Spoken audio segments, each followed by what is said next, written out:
Central rivals go head-to-head this weekend when the Pirates face the Cubs at Wrigley. Swing and a miss. He stuck him out. The pregame at 3 Eastern, first pitch at 4. Saturday on ESPN Radio and the new ESPN app. This is the best of the Paul Finebaum podcast. Speaking of the one that's getting all the buzz, and that is the University of Tennessee. Big crowd at the spring game. Peyton Manning showed up, as we talked to Josh Dobbs about that beforehand, and another person showed up is Brock Huard. He was in the booth with Joe Tessitore, and I look forward to getting Brock's report. Brock, I saw a picture of you and Tess and the crew eating afterwards. Did Tess let you have any food, or did he hog the whole table? No, that was good times. That was some good barbecue. I don't know if he took you to Dead End Barbecue when you guys were in Knoxville, but they have competition chicken, and I would be afraid going in there with your big boy on set there. I think Spears had come out about $3.75. I don't think he could push that food away, man. It was it was great. The people were great. There definitely, Paul, is a sense of not desperation, but there is such a want to in that community. You feel it from everybody. They want to get back to those glory days. They know it's coming. I think the realist there knows that this year, as far as national title or maybe even SEC championships, is probably a little bit unrealistic. But I think there's enough pieces in place. The health falls accordingly, but they could push in that SEC East. Brock, let's talk about real versus perception. I mean, the perception is unbelievable. You saw the players. You were behind the scenes leading up, and I don't want to rain on anyone's parade, but what do you think after visiting Knoxville and taking a good, healthy dose of Big Orange Country?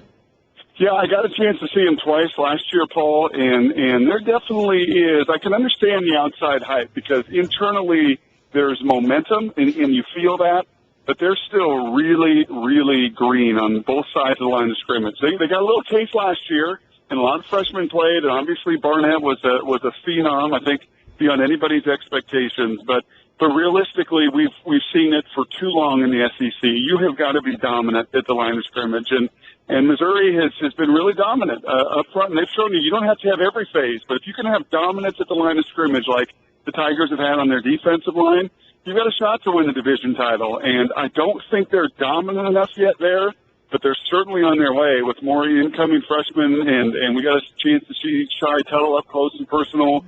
I think he's going to come in and help. But probably a year away realistically from talking real SEC championships, which is the goal there at that program. And I wonder, though, Brock, and you've watched this from across the country, programs that are built up on hype and great recruiting, as Butch Jones has certainly done. But you play a schedule. I mean, the SEC schedule is hard enough. You have Oklahoma early on, and that doesn't look easy, to say the least. You're at Alabama, at Florida, a team that they haven't beaten in 10 years. Not to make you into a soothsayer, but what are we talking about here in terms of a comfortable range? Are we looking at 8-4, or could this team do better than that? No, I think that's probably where I would land. I would probably land around 8 wins, and if they can stay healthy, where other people get beat up, they have to stay healthy, Paul, at quarterback. And I know a lot of programs say that, but that is more essential there than maybe many places you're going to go around the country. I mean, they've got nothing but freshmen behind Dobbs, and they have seen injuries at that position and what it does to a program over the last few years. So let's just start there. He has got to find a way, and they're going to run him. I mean, he is, I think, greatest asset is his ability to innovate and his ability to create with his legs. So he's going to take some hits, and he's going to take some pounding. So him playing 12 games under center, you tell me he plays 12 games under center, I think that 8 is very realistic, and depending on how beat up other teams get, how much they can stay and continue to grow at the line of scrimmage, then maybe you are pushing for an SEC East. And while the schedule is tough, you have 8 games in the state of Tennessee. You also get Florida early in the year breaking in an entire new system, and who knows who their quarterback is. And you get Georgia at your place in the same boat with a quarterback that's going to be grossly inexperienced. So as far as schedule goes, having 8 right in your home state is a pretty good place to start. When you look back over the years at teams that have taken that step, I think that home schedule really, really benefits them. Yeah, and for those who aren't with us on television, the road games are at Florida, at Alabama, at Kentucky and at Missouri. Alabama and Mizzou, of those groups, certainly the most difficult. The home schedule, non-conference, of course, Oklahoma, Georgia, South Carolina, and Vanderbilt, and October 3rd against Arkansas. And Brock, that's a game of the two newbies in the SEC, the two programs that think they're the new cool kids. How important is that going to be? No, you hit on that right before you brought me on, and I couldn't agree with you more. And I think what you see in both of those programs is you can sink your teeth into a position group or a player and say, ooh, man, I really like that Arkansas offensive line. Oh, that backfield, I love that. An experienced quarterback, I love that. And much like Tennessee, you say in that SEC East, ooh, I like the fact that Dobbs is a returning starter. And, man, I love their safeties, and their receivers are good. And now you've given Huard a 1-2 punch with Kamara and his speed and quickness. So I think it's understandable why people do get thrilled and excited. But as I said, those teams that typically win the brutal conference, win the war of attrition that is typically the case in the SEC, are those groups that are 40-man deep. There are those groups that have balance across all their position groups. And I think both Arkansas and Tennessee are really still striving for that kind of depth and consistency through all of their personnel groups, through all their position groups. And when they get there, and that may be next year, look out. Let me close, Brock, by talking about Butch Jones. Certainly we know he's a great recruiter. He's a great salesman. You saw that, and you've seen that. What about a coach? Do the first two translate to being an elite SEC head coach? Yeah, I think he's intense, and I'll tell you, maybe, Paul, the one thing that stood out as much as anything to me is, at least when I saw the headline of Mike DeBoer coming back, right, and Butch obviously coached under him when Mike was the head coach at Central Michigan and all that, I thought, man, well, here's a guy that's 59, and how much gas does he have in the tank, and this is kind of an older hire, and I could not have been, my perception could not have been more misguided. And so I'll answer your Butch question, I guess, that way. To me, that CEO position puts together tremendous coaching staff. So that's what they do best. And I think Gus has got a good feel for that. Nick obviously has a tremendous feel for that.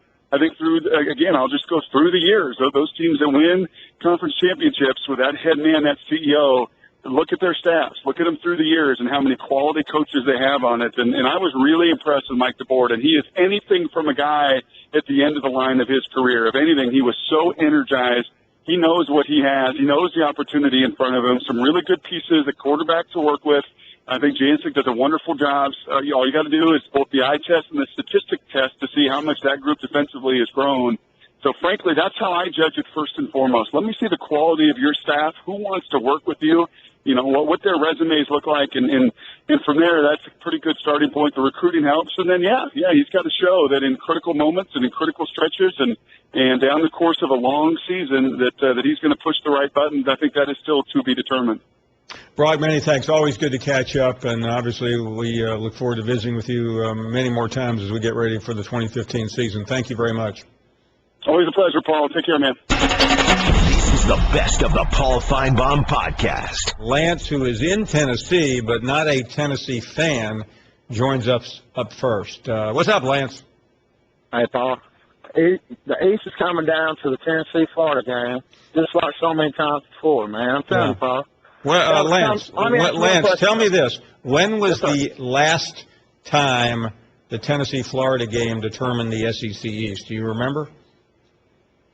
2001. Yeah, about right. All right, man. I'm a Gator, man. I mean, that's that was 14 years. That was 14 years ago, Lance. Hey, man. Yeah, it was about the last time Georgia won anything, wasn't it? But you still talk about them like they're big time. But, hey, that's all right. I ain't trying to give you a hard time. I want to ask you a serious question, Pop. How many wins do you think it will take to win the SEC East? Yeah, we talking about in the SEC East. Let's see. How many wins do you think it will take? Yeah, let me think about that. Last year, Missouri, was Missouri 6-2? Is that correct? Or I think they were 6-2. I think 6 wins. I think. Yeah, because Georgia and South Carolina beat them. You think 6 wins this year? Because I'm thinking 5. Because here's what I think, Paul. Mm-hmm. I think Florida goes 5-3 in the East. Tennessee goes 5-3 in the East.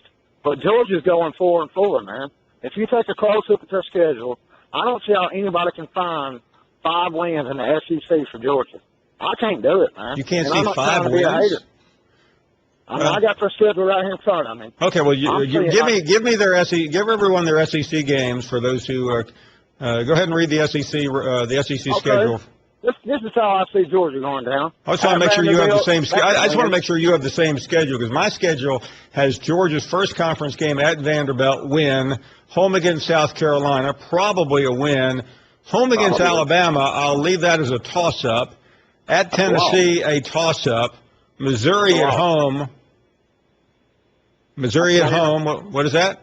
That's a win. I'll give them a win there if they're losing the two before that, Paul. Okay, Florida. That's a loss. We disagree. If we didn't beat them last year, come on, man. You got to give us the benefit. Okay, realistically, I'm gonna play this game with you. I see 1, 2. I'm not gonna tell everyone which ones I see. 1, 2, 3, 4, 5. I see a minimum of 5 wins for Georgia in the SEC. I have 3 games as toss-ups. Excuse me. Let me correct myself. I see Georgia as I see 2 games as toss-ups. I don't think they'll beat Auburn. They're going to lose to Alabama, Tennessee, Florida, and Auburn. And then even if they beat Florida, they might lose to South Carolina. So they're still at 4. No, they're not losing to South Carolina again. Again? Well, they lost to them last year, if you remember. Why are you so hard on Georgia? What have they got? A new coordinator, a new quarterback. Everybody keeps telling me about this. Okay, Lance, stop right there. Stop right there. Why are you so high on them? What do they have? A new quarterback and a new coordinator. Let me ask you one question. Why are you so high? Why are you so high on Florida? New head coach, new coordinator, mystery at quarterback. Answer, please. Number 1 defense in the SEC East. I knew that was coming. We got impact players at the right positions. We got a receiver. We got a left tackle. We got a quarterback. And Georgia doesn't? Are you kidding me? Georgia's had an offensive line for 10 years, Paul. Has it done anything for them?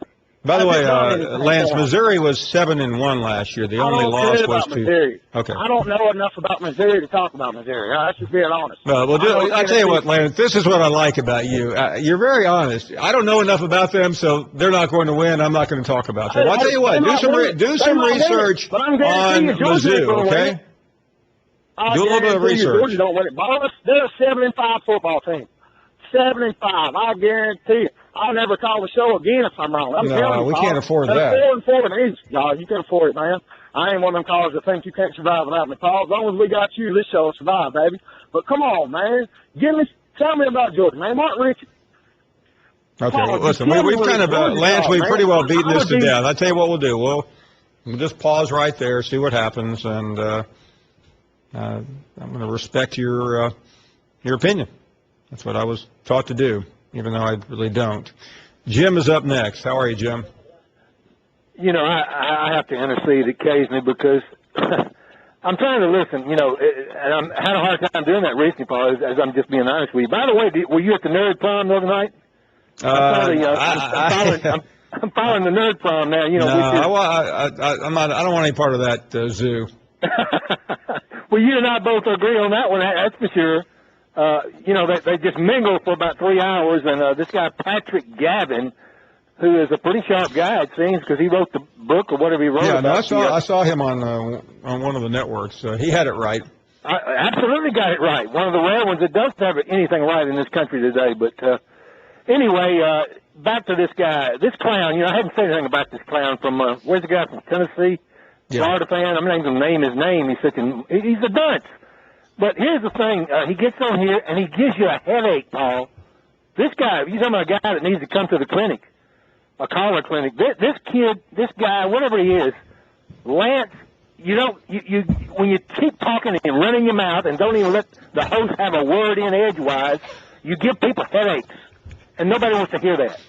You agree with that or not? I am waiting now. I've got 6 different type of aspirin and ibuprofen here. I can't decide which one to take. Well, my head's just pounding from hearing the guy. I rarely hear him, but I wanted to listen to the whole call, and he just completely he thinks he's cool. You know the type. But this is not your first rodeo. No. You know that type. They bang, bang, bang with all the information, which is BS, most of it, because they want to impress people with how fast they can talk, how much they think they know, and they just give you a headache. That's the bottom line. You said That's another problem, though, Paul. Were you invited? No, I wasn't invited. I just even if I had been invited, I really don't think I would have gone, Jim, because I'll go to the nerd prom under one condition, that I'm the guest speaker. Oh yeah, and you can take me to that one. I'll go with you on that one. But I saw 77-year-old Jane Fonda. She does look about 40. Of course, she's had good. more work done than Cher, but her work comes out pretty good, doesn't it? Have you seen her lately? Oh, yeah, I have seen her, and listen, I mean, I'm always curious what the jokes are. And this year, I thought Obama had a couple of pretty good jokes. I didn't think anyone else really did, but. Well, I saw your buddy Joe Scarborough standing there with his co-host in the mingling crowd today, and they replayed the thing. I remember when Joe was just an approachable, nice guy. You could talk to him. Now Joe's gone. He's gone Hollywood on us. Blocking, he got so rude. Oh, you blocked Joe Scarborough on Twitter? Well, I unblocked him recently, but I had him blocked for about a year, because he was so rude. He blocked me too. He blocked Hold on a second. I have to. You blocked Joe Scarborough, and Joe Scarborough blocked you. That's worthy of follow-up. Paul, but I haven't blocked you, Paul, and so far you've been pretty nice. So okay, I'm gonna allow you to stay on there, but. Hey, we got your running buddy Sheridan on here Wednesday. That's what I heard. Yeah, I like Danny, and Danny is worthy of being heard on Twitter and followed and not blocked and et cetera. But I've blocked more people, Paul, than some of these clowns have got followers. Most of them. The guy from Georgia. You blocked more people lately than the Tennessee offensive line. I blocked over 3,000 on Twitter. Oh my! I hadn't blocked them. I have more than. Now explain to me, because I've never done that. That means if somebody tries to follow you, you block them. No. If they get rude or nasty, you can go in there and up in the right-hand column, and you can just block them from. And you have blocked access to even seeing your tweets or being on your timeline. That's what makes me see. If they write something nasty, you just block them so they won't come back on. So what they write nasty won't come on your timeline. So you blocked more than 3,000 people. Is that correct? I have blocked at least 3,000 or more in the last 3 years. That's amazing. Well, it's not amazing when you see the tweets that these clowns try to tweet you. Well, I always get confused with you, Jim, because there's like 15 or 16 Jim from Tuscaloosa's on Twitter. Yeah, well, as you well know, there's only one of the real one, and the rest of them are another bunch of fakes that write a bunch of nasty crap trying to make it look like I'm the one writing it. And I've told people that's not me. You just have to read the spelling. One clown spells Tuscaloosa, a fake Jim spells Tuscaloosa Tucsa, which is supposed to be TUS. And that's how. And Twitter lets them get by with this crap. That's what's atrocious. That's what's horrible. That Twitter allows these fake clowns to get away with the what do you call that? Fraud, maliciousness. Absolutely, both. Everything, yeah. Yeah. I mean, and by the way, Paul, since we're talking about that, I told you, I asked you if you would let Herb Street know that was a fake Jim. That he still has me blocked. Oh, okay. I'll talk to him next time I see him. All right, well, anyway, this is a nerd show, so I wanted to talk about the nerd clown. This is definitely a nerd show, other than your call. Thanks, Jim. All right, thanks. Jim from Tuscaloosa clearing up a couple of pretty key issues there. He's blocked more than 3,000 people on Twitter. Our Twitter handle is @Finebaum. We will not block you, even if you are rude. We expect you to be rude. This is the best of the Paul Finebaum podcast. According to Athlon Magazine, these are the best college towns in the SEC. They apparently had a panel, including, I believe, Dari Noka of the SEC Network. 8 or 9 people on that panel. No one from this show, I can assure you. And Vanderbilt and Nashville had the best college atmosphere. Georgia, you can read it for yourself. I don't really know what to say about this, because I don't want to say anything negative about Nashville, because it is a very cool city. Everyone loves Nashville. But, gentlemen, how in the world did Vanderbilt come up with the best college atmosphere? John, you've been to every campus. Vanderbilt doesn't even have a college atmosphere on its campus. I think that was the disclaimer for Athlon Sports. Usually you hear about a college town. Right. They made it college city. As we all know, Vanderbilt is, I think, in East Nashville, not downtown. If it was downtown, it'd be different. It'd be one of the coolest college towns in the country. But they gave that disclaimer. The city, I'll give you the corporate line. I mean, every school has something unique to offer. Right. It's Well, tough. but I mean, let me just say, that's a ridiculous survey. I mean, because college towns are college towns. Right. Columbia, South Carolina is not a college town. It's a capital. Baton Rouge is a capital. The atmosphere on the campus for a game is something totally different. And to try to pass Nashville off as, oh yeah, it's a great entertainment capital. Everyone knows that, but the atmosphere on the campus, it's a very misleading poll, if you want my opinion. I agree. One of the things we were talking about is like the college has to make the town. You know, without Athens, I know it's a fun city without it, but without Georgia there, University of Georgia there, what would Athens be? Would it have the music scene that it's known for? Don't know, because where the college kids go there, right? Yeah, when the infrastructure is built around the college, then that makes a college town. Nashville would survive without Vanderbilt. It would have no issues whatsoever. Absolutely. It's still a fun time, Nashville. We can, Oh yeah, I mean, don't get me wrong, I'd love to go down there. But you see the headline, and to me, it's just very misleading. But then again, I don't run Athlon magazine. Nor do I really want to. The bottom line is, perceptively, Oxford and Athens usually come at or near the top of most lists of best college towns. This one, ridiculous. Let's move on. Of course, if they'd asked me to be on there, I would have protested. This is the best of the Paul Finebaum podcast. Geico presents Strange Savings Stories. Astronomers detected an interstellar transmission. It stated, Geico, 15 minutes could save you 15% or more. The implications were staggering. Was the cosmos telling us we could all save hundreds on car insurance with Geico? Or did their radar merely pick up a signal from the nearby Rufus and Clyde's morning show? We may never know. Geico. 15 minutes could save you 15% or more on car insurance. This is the best of the Paul Finebaum podcast. And we've been talking about our next guest all afternoon long. He is Brandon Allen, Arkansas's senior quarterback, and so much resting on his shoulders. Outstanding spring game for Brandon, and he joins us now from Fayetteville. Brandon, thank you, and good afternoon. I really appreciate you being with us. Thank you for having me. Let's talk about Saturday first. We were praising you and complimenting you. I realize you have a lot of teammates out there, but were you pleased with Saturday's performance? Yeah, I was. As an offense, we didn't put in a lot of the stuff that we put in all spring, and kind of dialed it down a little bit for the spring game. And I thought that the plays that we ran, we should be very clean with them, execute them really well, and I thought we did. When Coach Bielema arrived, there was some concern about how that system would fit in Arkansas, but it seems like you've adapted quite well. Talk a little bit about the transition and how you think it's gone.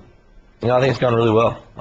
When we first got here, we were kind of more pass happy, and you want to have that established run game, and to win, especially in our conference, you have to have that established run game. And it came in right away, pounding the ball. Have two great backs they're doing a heck of a job for us, and I think the transition really for everyone on our team was really smooth offensively. Had a bunch of young guys coming in that hadn't played and got their feet wet with a lot of experience the past couple of years, and we've really matured since then. Brandon, it's interesting. Last year, as Alabama was marching toward the national semifinals and claiming the SEC championship, their players, including Blake Sims, told us that the key to the season was beating Arkansas in Fayetteville. That was a game that a lot of us woke up in terms of what was going to happen in the future with Arkansas. In terms of your mind and your teammates' minds, what was the game that you felt like, okay, we know we're legit now, we know we can start beating teams in the SEC? I think, for us, we always had that confidence in ourselves that we knew, any given Saturday that we could beat any team we went against. And, had our rough patch, and, Coach B was the one kind of pulling us along, saying, guys, keep doing what you're doing, keep working hard, keep doing it, and the wins are going to come. So, I don't know if there's one certain game, but we always knew that we were going to get over the hump one way or another. In terms of how the season ended, and it ended with a bang, all of a sudden losses were turned to not only wins, but huge wins, and I'm obviously referring to LSU and Ole Miss, and finally the bowl game was pretty satisfying. How do you take that, contain it, get through spring, and use that moving forward to the upcoming season? You know, I think it was a big momentum builder for us, really getting over that hump versus LSU, then Ole Miss, and you know, everyone from Arkansas loves beating Texas, so that was good for us. And you know, I think it was just so much momentum going into the off season that, you know, all our guys were just, you know, itching to get back on the field for spring ball and get back in the pads and keep practicing. And you know, we're really looking forward to the season now. Brandon, not to go back, but how frustrating was it, though, after that losing streak the prior season, and then a little bit of a few close calls early on? The Auburn game got away from you in the second half, a devastating overtime loss against A&M. Were you beginning to wonder, are we going to get this thing turned around? You know, it was very frustrating, not just for me, I think for everyone. But, you know, well, like I said, the confidence we always had in ourselves. You know, we knew the direction we were heading. We knew, you know, we have a bunch of talent. We have these guys. We just got to put it all together for one game, and we'll get over the hump. And I think that we all were hanging on to the rope. We all had that same confidence in ourselves. And, you know, we knew eventually that the wins were going to come. Let me ask you about being a senior leader and interchanging and interacting with Coach Bielema. Certainly, everyone knew what his reputation was. Everyone knew about his success in the Big Ten. But what was it like initially, and obviously take us through that process? You know, I think Coach B is a perfect fit here.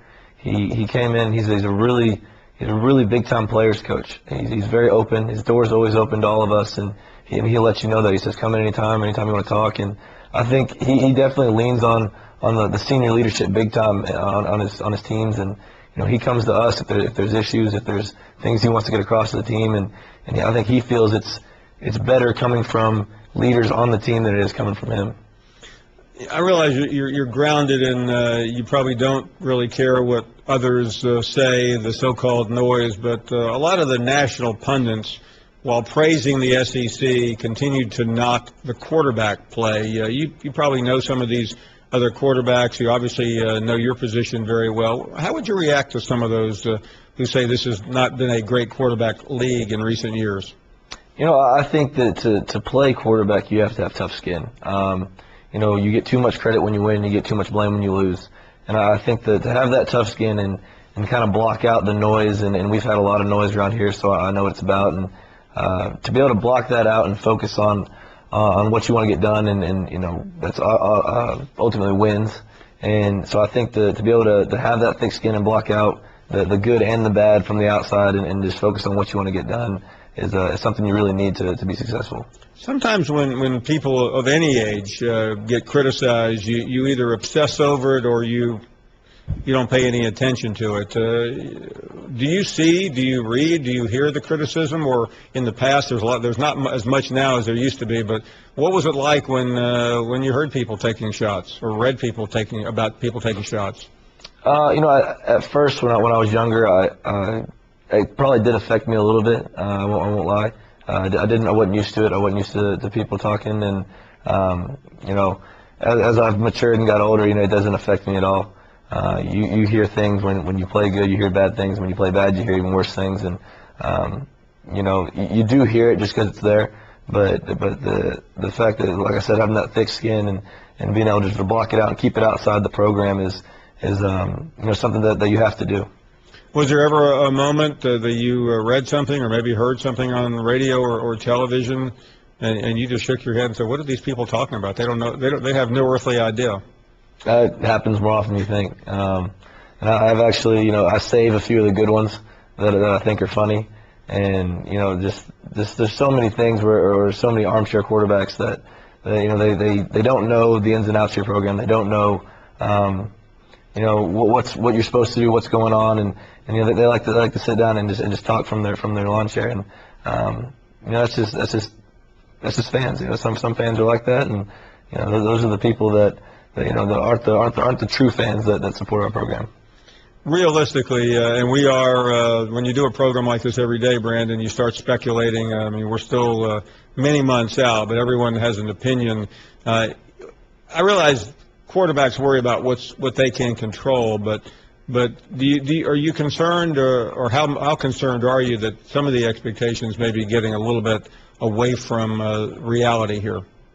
I think that as a team, we embrace, all the expectations that are coming our way. And if anything, I think we have a higher expectation of ourselves than anyone else has given us. So, we put the pressure on ourselves. We don't kind of take the expectations from the outside world, but we have higher expectations inside the team. You're in the SEC West. I think it goes without saying it's the toughest division in all of football. How much attention do you pay to quarterbacks? Do you know them? Are you friendly with them at other SEC schools? Yeah, I think we communicate with a few of them. Not all of them. I'm not friends with all of them, but you kind of just watch and see how they're playing, and it's tough during season because you're always watching defenses. You don't get to watch the offense, but after the game you kind of talk to them for a little bit. But it's very tough to play in this league. It's very difficult to have success, and you have to be on top of everything you're doing each and every Saturday if you want to have success in this league. I know you obviously love playing at home, but what are some of those other venues that maybe the fans wouldn't think you want to be there, but as now a senior quarterback, you can't wait to get to a certain venue? There's a couple. Alabama obviously is a very nice facility, and LSU, the fans down there are wild, and I just think those kind of atmospheres it brings out the kind of the best in me and the best in our team when we have everyone yelling at us in the hostile environments. I think that's where we want to shine even more. All athletes visualize things at various times. In your mind, or in your vision, I should say, how do you see your career ending at Arkansas? Hopefully with 12 straight wins all the way to the national championship, and that's ultimately our goal. It's my goal. It's our team's goal. It's you talk to anyone on our team, they're gonna have the same mindset. We realize how difficult that is, how hard it is to get all the way there, but we're pushing each and every day. We're setting, like I said, we set those high expectations for ourselves, and we expect perfection out of ourselves. So you believe, and I know what you're going to say here because you're a competitor, that you believe Arkansas can do this in the upcoming season. Yeah, absolutely. We have plenty of playmakers, and we have the talent. It's just about every Saturday being able to put it together for a game. And like I said, in this league, it's so difficult to do that against a lot of great opponents. But we have the ability to do so. Well, I wish you well. It certainly would be one of the great stories in recent years to see you lead this program in your senior season to a title. Brandon, thank you. Appreciate the time. Great to talk to you. Wow. This is the best of the Paul Finebaum podcast. Eddie up next in Georgia. Hey, Eddie. Good afternoon. Hey, good afternoon. How are you doing, Paul? Well, thank you very much. Good to hear from you. Good to hear from you. The reason I called, I don't think Tennessee has a shot at the national championship this year. I think it's going to be Alabama and Ohio State again. You got to get rid of Coach Rick at Georgia. If you want Georgia to win, get rid of Coach Rick. Get rid of he's changing all these offensive coordinators, defensive coordinators. He cannot win the big game. He cannot win a big game. You know what's interesting? Someone gave me this stat the other day I was unaware of. And, you talk about the big game for Georgia, but it's not only the big game, it's blowing that one game every year. Do you realize 9 consecutive years, Georgia, I believe the stat is, has lost at least one game by 15 or more points. If you look at the elite teams, that doesn't happen. I mean, Alabama has had that outlier every once in a while, but most of their losses, and they are rare, are usually very tight games. Yeah, but look at the Alabama-Georgia game. With no timeouts left, the quarterback throws it 5 yards short of the end zone, and he didn't drop the ball. Why didn't he just throw it out of the end zone and had another play? I mean, that's what I'm talking about. Coach Rick had it 4th and 2, and he couldn't make it and lost to South Carolina last year. Look at the overtime game against Georgia Tech. He lost that game. He got blown out by Florida, down in Florida. He lost 3 games last year. I think he ought to be, I don't know. I think Coach Rick needs to go from Georgia. He's a great guy, but he cannot coach the big games. He cannot win a big game. When's the last time Georgia won a national championship? That's what it's pretty easy to answer. It was 1980. 35 years. Yeah, 35 years ago, when you had three players: Herschel Walker, Bud Ballou, and Herman Scott. I mean, that's the three players he had. That's the last time Georgia won. I'm a big Kentucky fan. My dad played for Ada Rupp.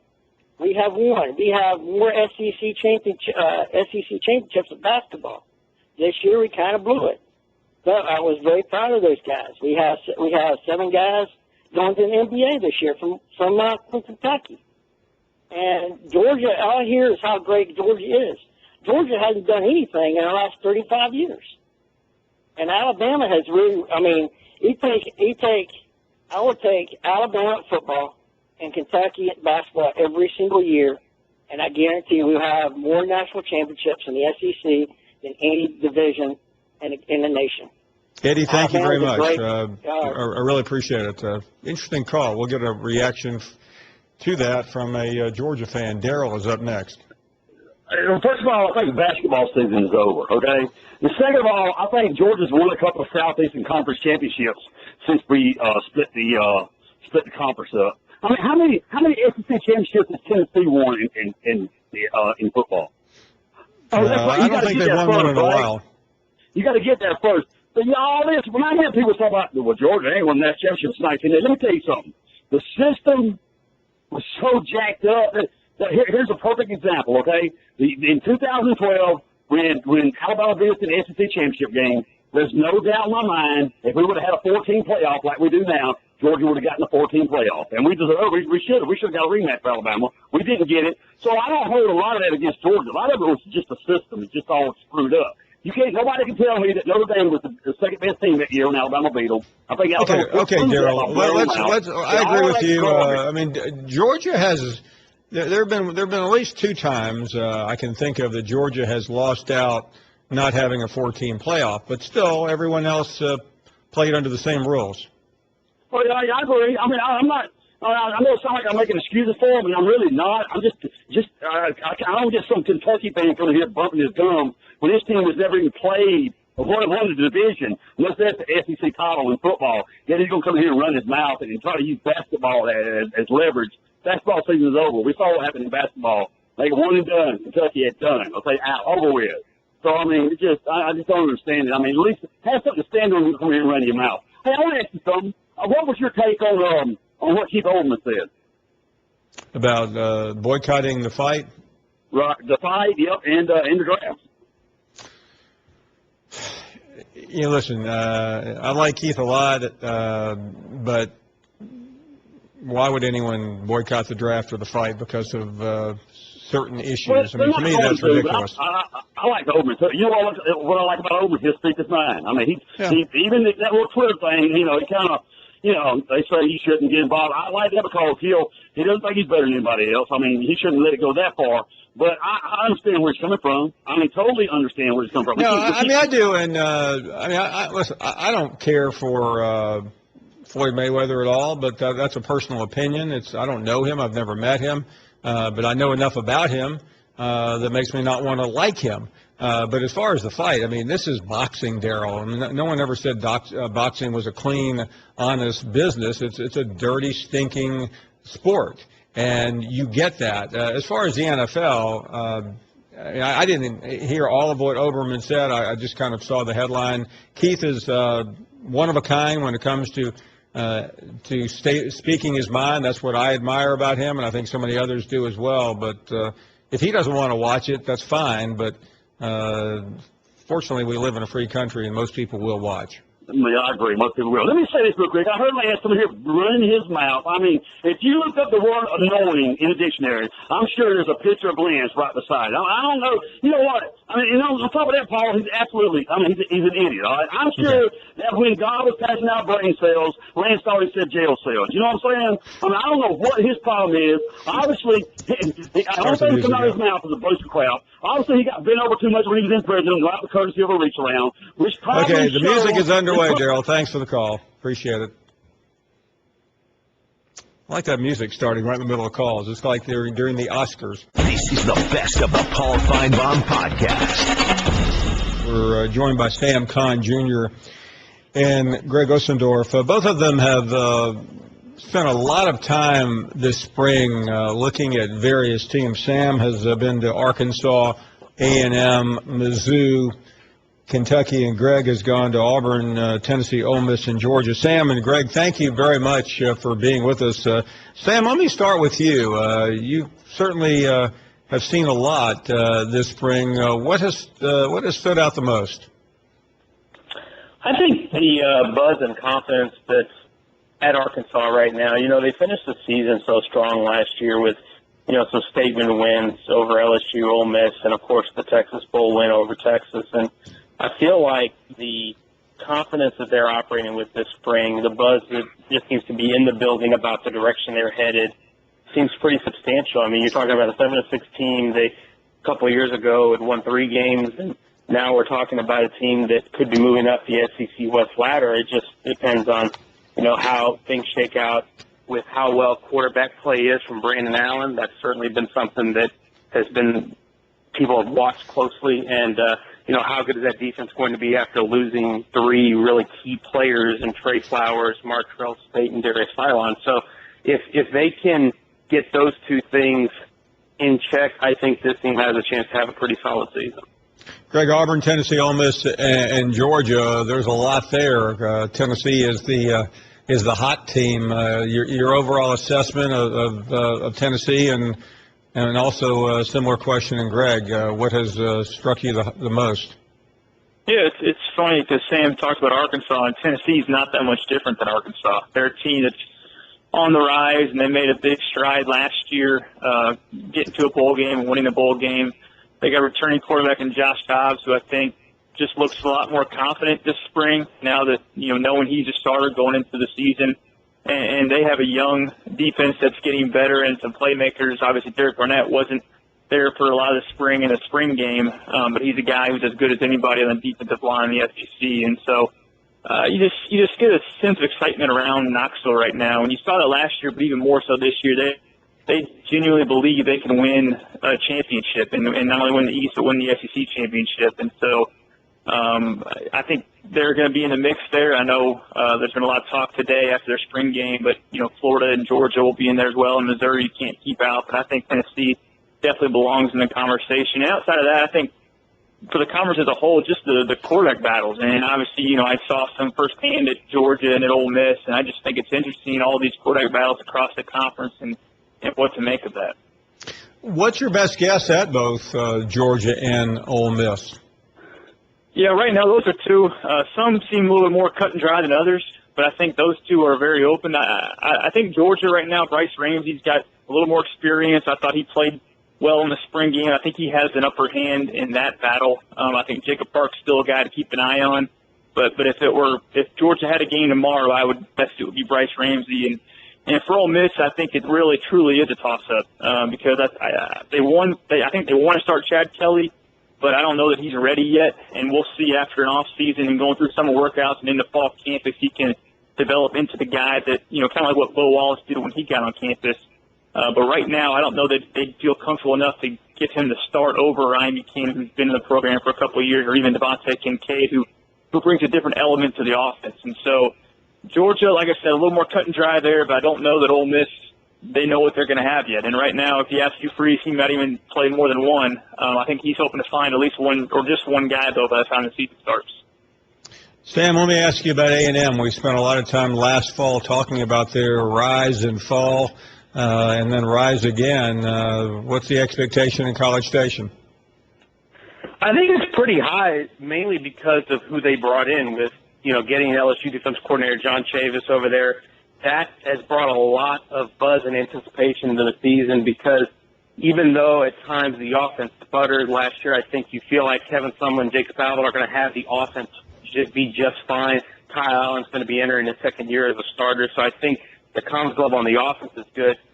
The buzz is around Chavis and what he's going to be able to do with the defense. They've been last in the SEC the last 2 years in total defense and in rushing defense. And if he doesn't even have to make them a top 20 defense. If he can get them into the middle of the pack nationally, get them in the top maybe 60 or 70 nationally defense, you're talking about a vast improvement. and they can score the kind of points that you're accustomed to Kevin Sumlin's team to scoring, then I think you have a team that can win a lot of football games just because they were so bad defensively in some spots last year and the year before. But, getting Chavis, not only doing it, but getting it from your division rival in LSU, and a guy who's got skins on the wall is 2 decades of SEC coaching experience. I mean, who better to ask for to fix the defense than John Chavis? Yeah, and Greg, certainly we've gone pretty deep into this conversation, and Auburn hasn't come up. I mean, their quarterback situation is known. We all know the expectations are high, but they're coming off an 8-5 season. You can explain that season away, but what about the hype or the quiet optimism, I should say, for the Tigers? Yeah, I think it starts with the defense, kind of like, with A&M and John Chavis. They bring in Will Muschamp, who's a renowned defensive coordinator from his days before he became the head coach of Florida. And there's that same sense of optimism, that same buzz around the campus with bringing him in. And again, Will Muschamp's not going to turn this defense around in 1 year, but it's going to be improved, and give him a couple of years, I think, and they'll be a lot better. And don't forget, too, that not only that Will Muschamp comes in, but you also get Carl Lawson back from injury, who had the chance to be one of the top pass rushers in the SEC. He's projected to play that buck linebacker spot, kind of like what Dante Fowler did last year for Florida. And as long as he's healthy, which, again, he didn't play in the spring game, but the coaches said that he's really close to 100%. He's expected to be ready to go by the time the season starts, and getting him back will be a big lift for that defensive line, for the secondary, for really the whole defense, as a unit. And I think they have a chance to be a lot better.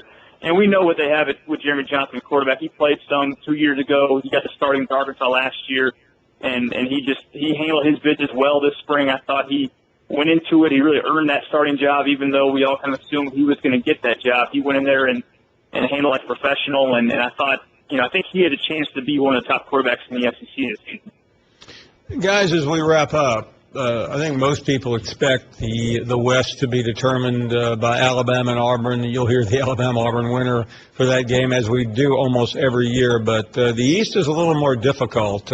I've heard everyone from Missouri to Georgia to Tennessee. When we can convene in Birmingham in a couple of weeks, actually 2 months from now, who will it be? Will it be Georgia, Tennessee, or Missouri? I'm going to go with Missouri because they've been able to do it twice, and I know there's still a lot of question marks of how good is Matty Mock going to be, because he wasn't as good at the quarterback position as most people expect him to be.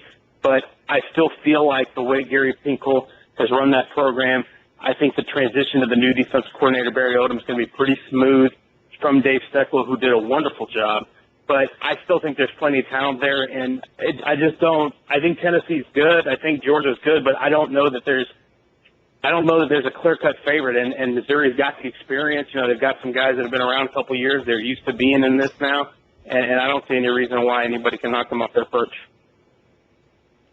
Yeah, it's hard for me to go against the reigning champs, but I like that Georgia team, and not just because of Nick Chubb, who arguably is probably the best running back in the conference and one of the top running backs in the country. I like Georgia because of that defense. And Jeremy Pruitt came in last year, really turned things around, and to get Leonard Floyd back on campus, they have Jordan Jenkins, Lorenzo Carter. I mean, just the pass rushers alone are really good at Georgia. The secondary improved last year. They got a lot of guys back there.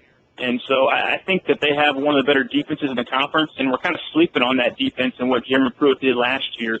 And as long as they can find a quarterback and a guy, not necessarily to make plays, but just to kind of control the game, not turn the ball over, and make a plays when they need them, I think they can have that in Bryce Ramsey. And when you got Nick Chubb, that helps everybody. And so I lean towards Georgia to maybe win the East. I don't know if they can win the whole conference, but I think they're at least the favorite in the East. I hate to even bring this up as we close, but last year we saw the fall of South Carolina. I don't know if they'll be back or not, but I mean, is there any way to look at these clubs and do you see a school? I'll leave Vanderbilt out for the sake of argument. Do you see someone who you believe is trending in the wrong direction? Sam? I still wonder about LSU because, we still don't know who the quarterback's going to be. I love the young talent they have. And their recruiting class last year was terrific. But, you lost Chavis. I know Kevin Steele's I feel like they feel pretty good about him, and Les Miles feels good about him. But, that's a tough loss to recover from. And if you're not going to get better quarterback play than what you got last year from Anthony Jennings and Brandon Harris the time that he came in, then you're looking uphill in the SEC West. I mean, the talent is there, but you got to be able to have a guy that can win you a ball game late.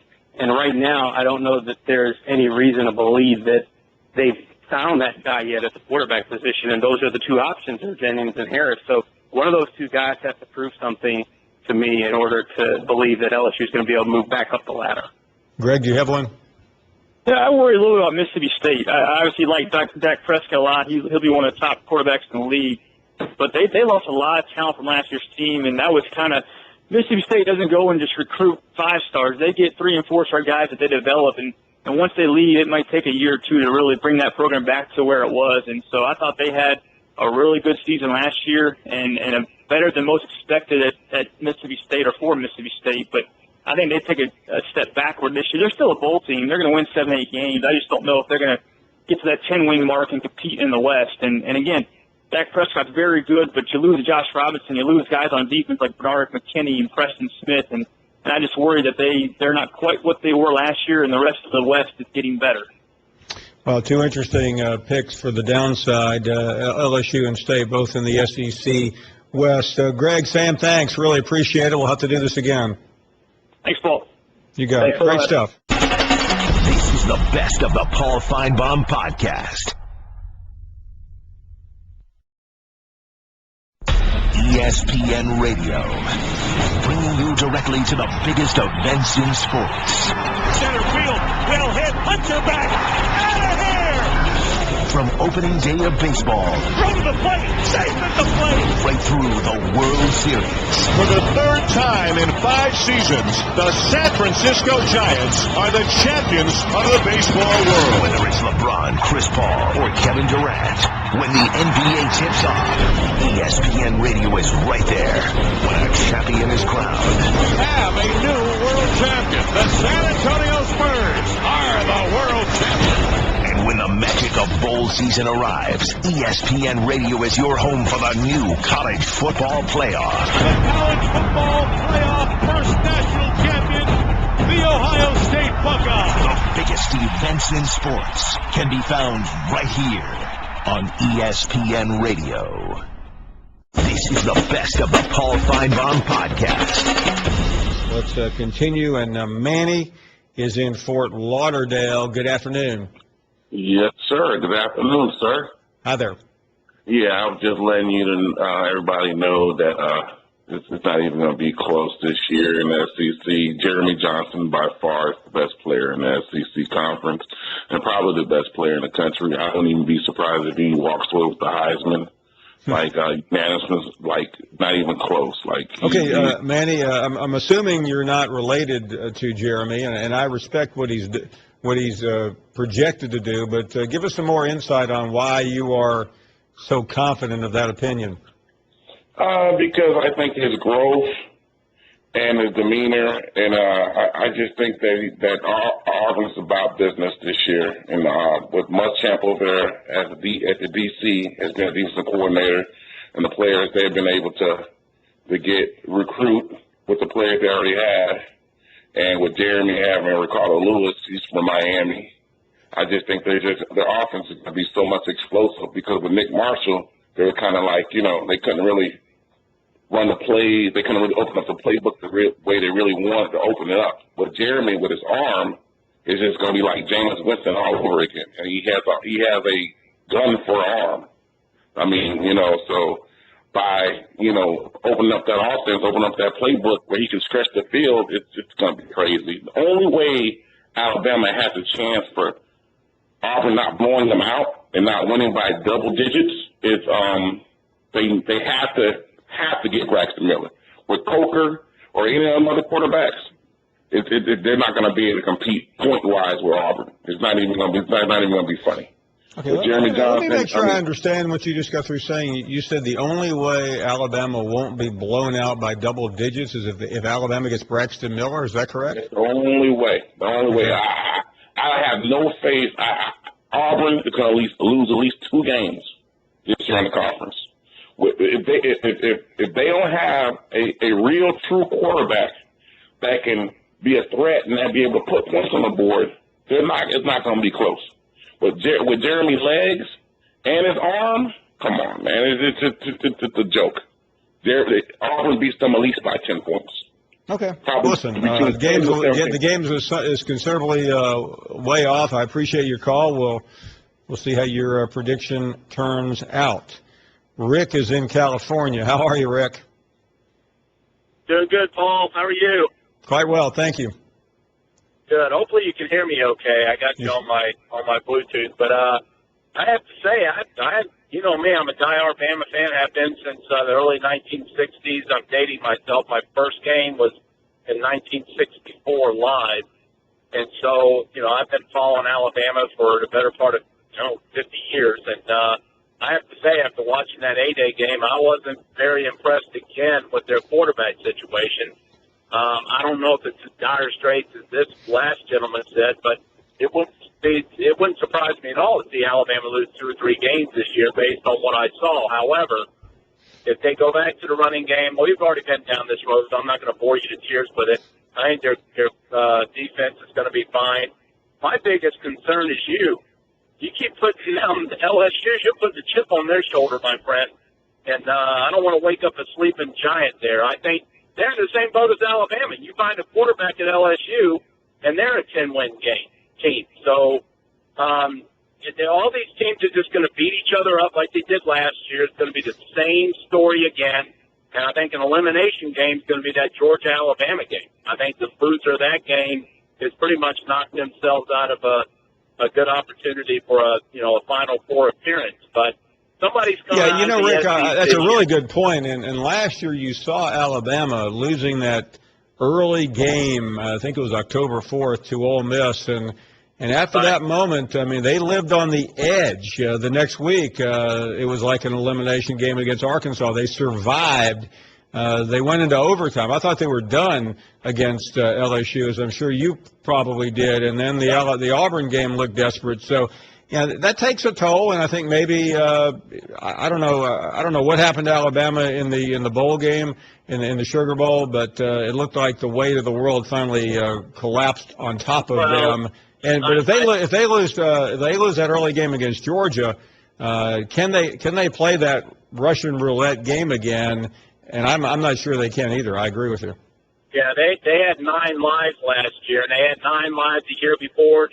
They've, for years they've been, and don't get me wrong, they've been the best college football team over the last 8 years. There's absolutely no debating that. However, they've had a lot of stars aligned for them, and being a diehard Bama fan for as long as I have been, I'm also a realist, and I can see what was put in front of me. And just watching this game, the spring game a couple weeks ago, I left watching that game thinking, good Lord, we're right back in the same boat as last year. But fortunately, I think we got a great defense coming back. The running game's going to be very strong if Drake's healthy. So, and they've got to use O.J. Howard for it. I mean, you got one of the best athletes in college football in the field, and they couldn't find a way to get him the ball enough last year. So, but let's take it easy on LSU. I don't want to piss off anybody in Louisiana and have that team start to rise up because how they can be.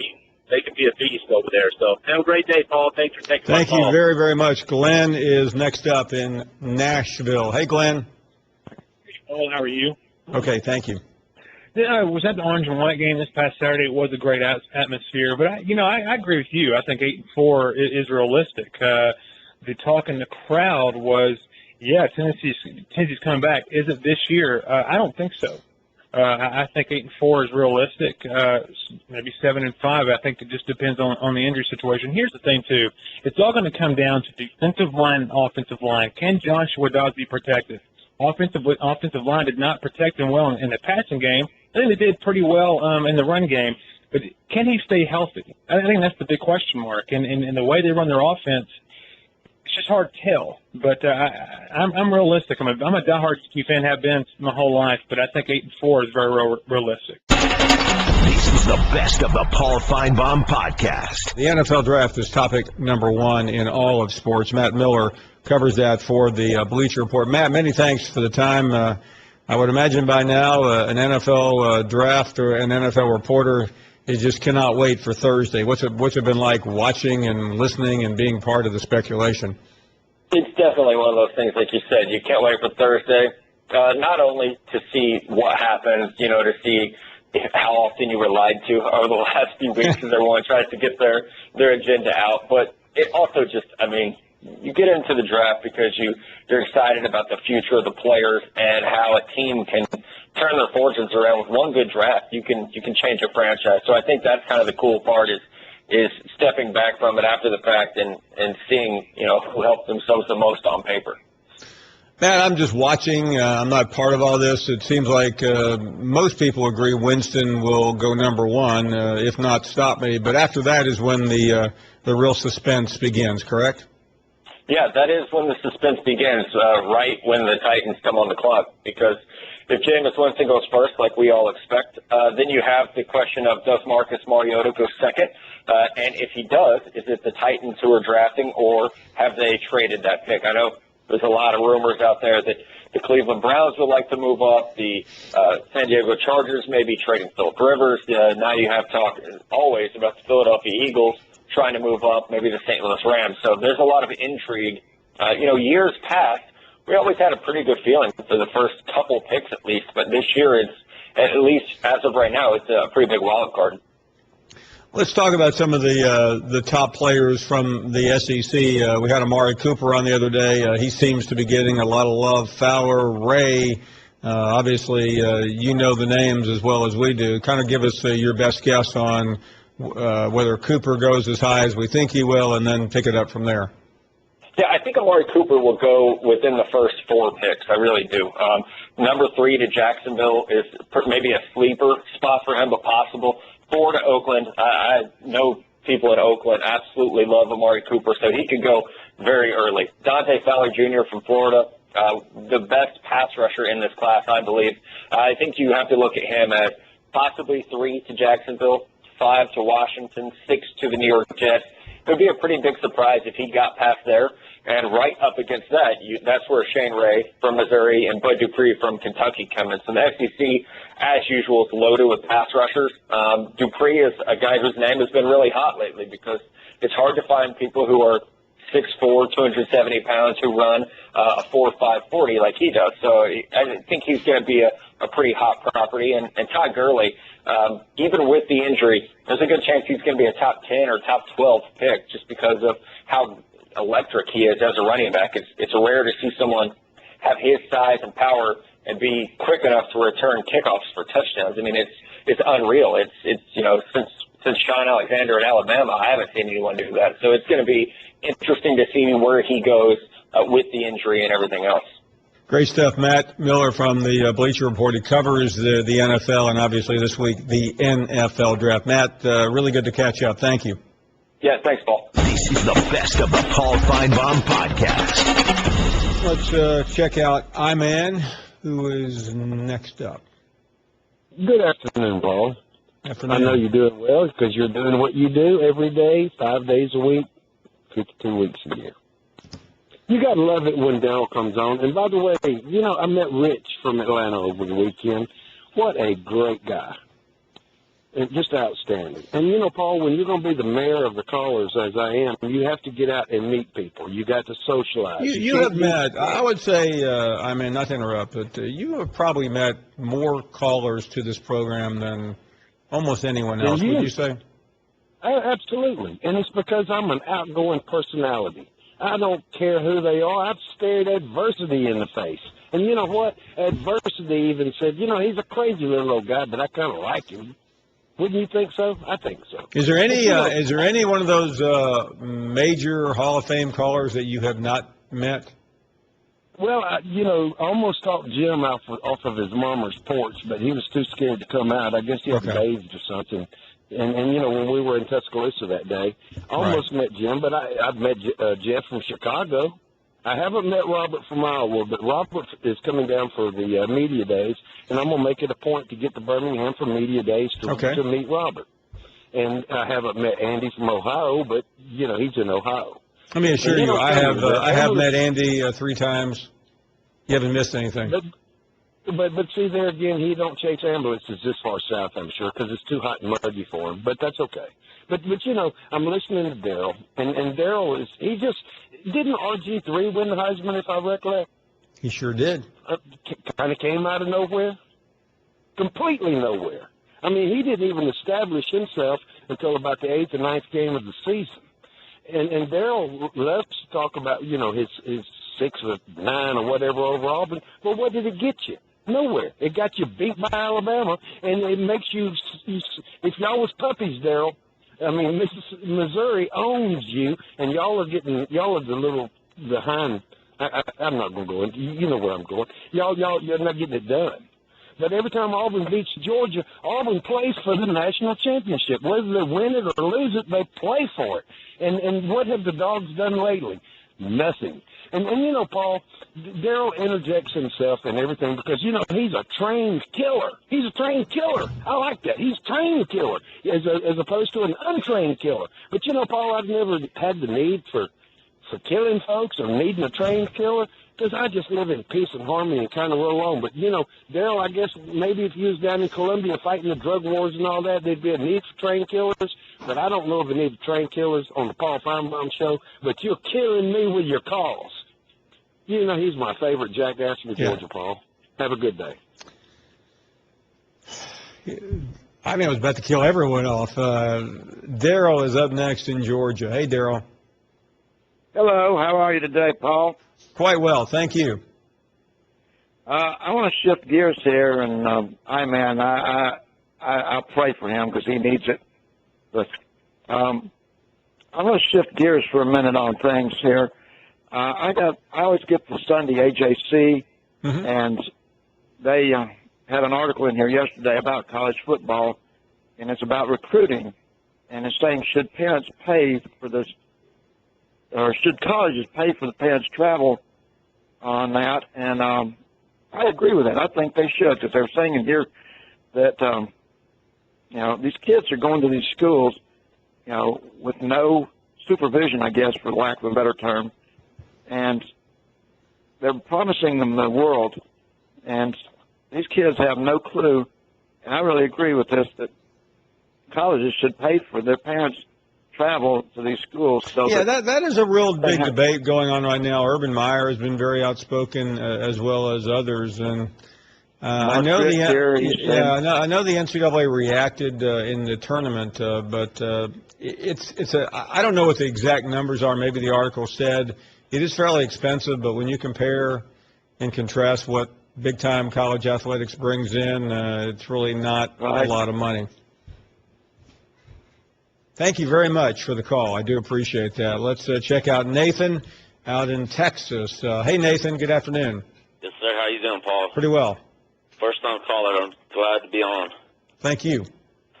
I was calling because I heard a call earlier talking about Sumlin possibly going up to the next level, and I totally disagree with that. He's the only coach at A&M that's had the most wins in 3 years. They won 4 straight bowl games. He's getting the highest paid coach that hasn't won a national championship. They have a new stadium. He had the Heisman Trophy in the first SEC year. I mean, can you argue with that? No, you can't, but I think ultimately the pressure will mount on Kevin Sumlin if he doesn't have a breakout year. And I know he got a lot of attention with Johnny the first year, but he did end up losing a couple of games toward the end, and last year we know about. But I think he's a really good coach. I think he will surprise someone, and I think that could happen this year. Rich is next up in the ATL. What's up, Rich? Hi, Paul. Thanks for taking my call. Thank you. Hey, what a guy. He really is, like, you know, Iman's the Babe Ruth of the Finebaum callers. He's this guy that, and of course, you know him, but he's even cooler in person. I mean, you know what his demeanor is. And he's just a great guy, you know, and he came over. It was my grandson's baptism. He came over with a bunch of Bammers. They all knew him. They all hugged him and talked to him. I mean, he's just a great guy, Paul, and I really appreciate him. No, I'm really glad. I tell you, Rich, that's one thing about this show, and people have said and will continue to take shots. That's great.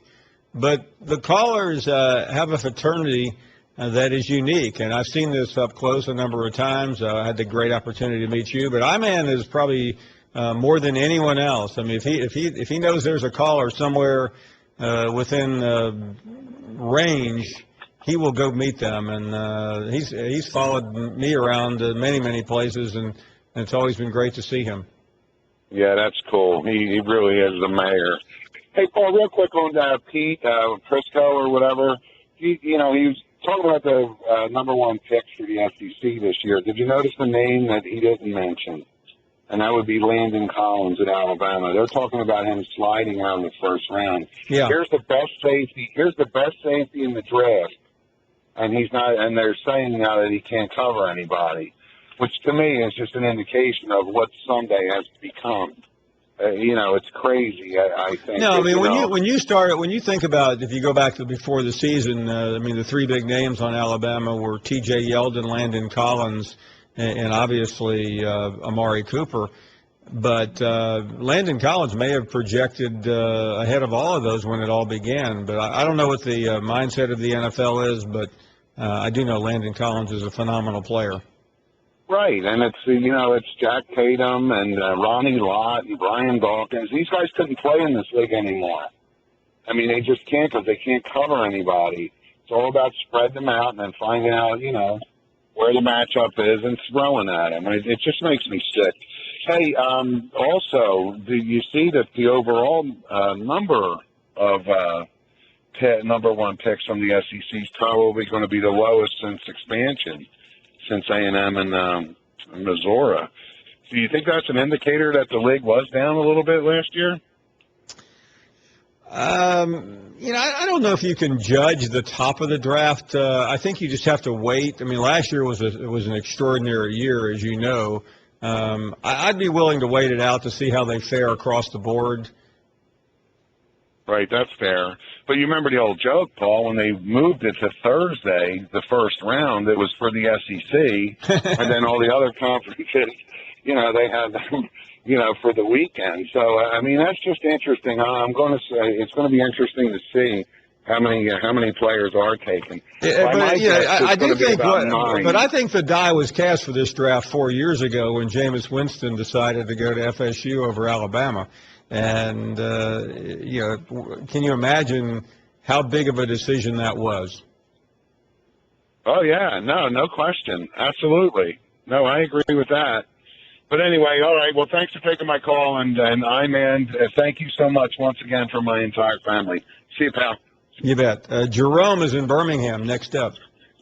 Hey, what's going on, Mr. Finebaum? Okay, Jerome. Hey, listen. I want to meet I-Man, too. Tell him I'm in driving distance of him. But, Paul, what I call for is, listen, I just called Paul. I'm sad right now, Paul. Just forgive me. But I just want to offer my condolences to the University of Alabama. Since we just dead and buried Finebaum, they just done buried us to throw the dirt on us. I just don't understand why, Paul. Let me tell you something, Paul. The last 8 years, Finebaum, there's no matter how bad or terrible the University of Alabama has played, Paul, we probably played like the bad news bears, Paul, but guess what? We finished ahead of everybody else in the SEC. I tell you what, Finebaum, it don't matter about all these clowns getting on here every day, Finebaum.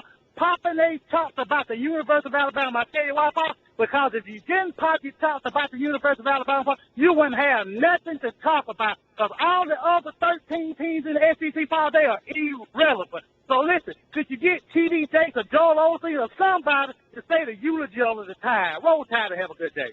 Yeah, we'll have Joe Osteen on, and maybe he can, he's a man of great faith and influence. Maybe he can figure out a way to resurrect the Tide. I don't know, guys. Did I miss that? Did something happen to the University of Alabama that we just got through mentioning that they're probably the number one? They are the number 2 pick in Vegas to win the national championship. Apparently, Jerome doesn't like all this other chatter. Thank you for listening to the best of the Paul Finebaum podcast. Tune into the Paul Finebaum Show every day from 3 to 7 Eastern on the SEC Network or on the ESPN Radio app.